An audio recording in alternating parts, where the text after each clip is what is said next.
Greetings and welcome to this edition of Positronic Hypersonic. I'm Barry P. Cook, and I wanted to talk to you about the latest episode of Star Trek Lower Decks. It was called Caves. And as it starts, the lieutenants find that they've been put on an away mission together for the first time in a while and are excited, except for the fact that the mission is just studying some moss in a cave down on a planet. Shortly after they arrive on said planet, they get an urgent communication from the ship telling them to get out of there because tremors have been detected. And though the ship tries to get a transporter lock on them, it does not. And our lieutenants get stuck in a cave in the dark. They then accidentally discover some moss that produces light when you kick it or bump it, and which also becomes aggressive and starts eating its surroundings, which means they're all in big trouble. This causes them to think about how they might have gotten out of a similar situation before so that they can start to find a way out of this situation.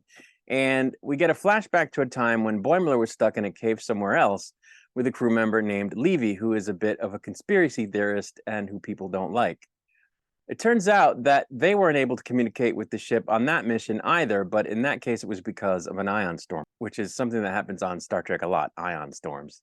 On that occasion, even though BOIMLER found a one-person ground vehicle in the cave that apparently had been left behind by a previous away team, which he could use to get back to their shuttle, even in the ion storm, Levy shoots and destroys it because he thinks it was put there as a trap as part of a morality test being conducted by aliens, at which point BOIMLER reads him a partially insulting version of the Riot Act. You got a free cab, you got a free room, and someone who'll listen to your boring stories. I mean, didn't you notice on the plane when you started talking, eventually I started reading the vomit bag? Didn't that give you some sort of clue, like, hey, maybe this guy's not enjoying it? You know, everything is not an anecdote. You have to discriminate. You choose things that are funny or mildly amusing or interesting. You're a miracle. Your stories have none of that. They're not even amusing accidentally. Honey, I'd like you to meet Del Griffith. He's got some amusing anecdotes for you. Oh, and here's a gun so you can blow your brains out. You'll thank me for it. I could tolerate any insurance seminar. For days, I could sit there and listen to them go on and on with a big smile on my face. They'd say, how can you stand it? And I'd say, 'cause I've been with Del Griffith. I can take anything. And you know what they'd say? They'd say, I know what you mean. The shower curtain ring guy. Whoa. It's like going on a date with a chatty Cathy doll. I expect you to have a little string on your chest, you know, that I pull out and have to snap back. Except I wouldn't pull it out and snap it back. You would. And by the way, you know, when you're telling these little stories, here's a good idea. Have a point. It makes it so much more interesting for the listener. It turns out that this particular conspiracy theory about what was going on at the time was in fact correct, and their situation was a morality test being conducted on them by aliens called Vendorians, who throw BOIMLER and Levy in a pit and berate them for arguing with each other instead of working together to try to figure out a way to get out of their situation. It turns out, though, that they're thrilled that Levy's knowledgeable about them, and soon he and BOIMLER are treated much better. As they're talking with the aliens, it turns out that another thing they were responsible for in the past was faking certain data to make it look like traveling at warp speed damaged subspace. And that goes back to an episode of TNG where it turns out that ships can't travel at above warp 5 because it damages space. But then they never revisit that situation. They continue to travel above warp 5. And the reason now apparently is because it wasn't true. These aliens had faked it. So that's a really cool kind of little Easter egg. When it seems that BOIMLER and Levy have become friends, when BOIMLER says he realizes now that not everything Levy says is baloney, the Vendorians celebrate and at that point help them get out of the cave. In the present, BOIMLER finds traces of a substance that can be modified and used to enhance their communicator signals.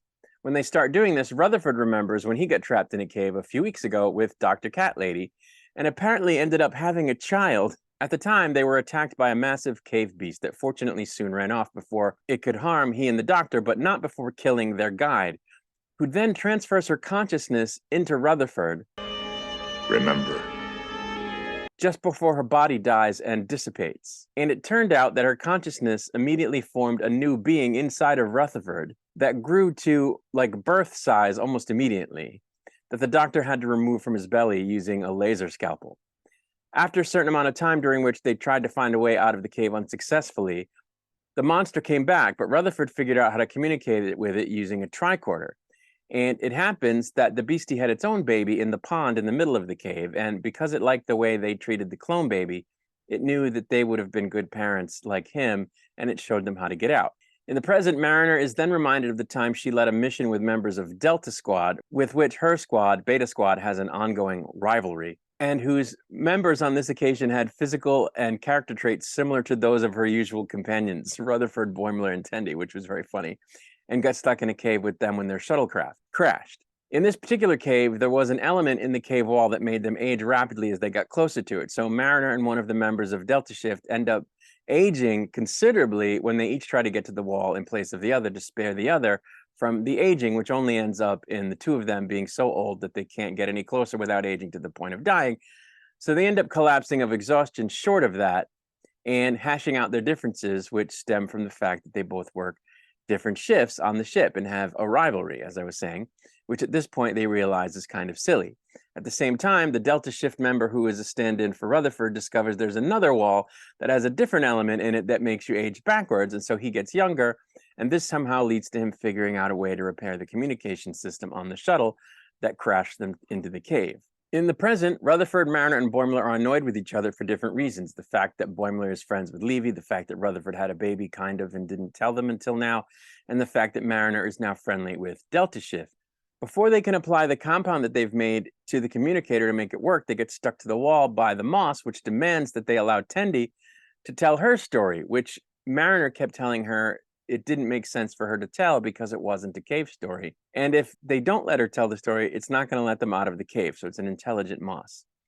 Tendi then tells a story about her first day on the Streetus when she and the lieutenants were ensigns who got drunk. When Mariner switched out their synthetic alcohol for real alcohol, after which they got stuck in a turbolift when some kind of power relay problem occurred, during which they had a certain amount of fun playing stupid party games and bonding.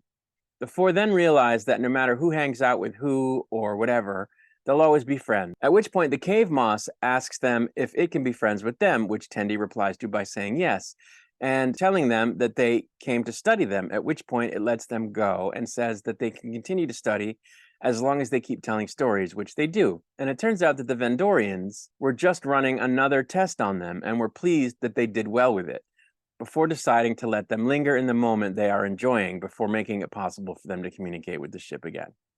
So I thought this episode was really, really good. I would like it very much if this show were like this every week. There were very few references for reference sake, if any. And, I think those are great, but sometimes it gets a little much. And this episode didn't seem to rely on that at all, which I thought was great. It relied on the chemistry of the characters and the chemistry of the voice cast, and it worked really well. And on top of that, the story was less frantic and less frenetic than it tends to be week to week, which again is entertaining, but it's not great storytelling always. In this case, I thought it was great storytelling. They set up a premise, and then they told individual stories about each of the people and their previous experience that caused conflict one by one with the rest of the group. And then, just like they resolved the individual conflicts in the past, they resolved that collective conflict. And that's what Star Trek is supposed to be. It's supposed to be about people resolving conflicts and getting past issues. And, they do some of that on this show from week to week, but they don't always do a great job of it. They kind of pay lip service to it. And in this episode, I thought they did a really good job with that. The funniest thing had to be when Mariner was with the other crew and it was just like her friends. Like they even had like a Boimler guy who ends up getting really messed up and hurting himself, and he loses his leg, and then he's complaining the rest of the time that he wants his leg back.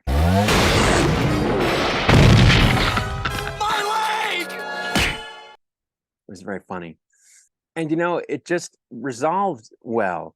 It resolved in such a way that the whole thing reminded me of the greatest episodes of TNG, DS9, and Voyager.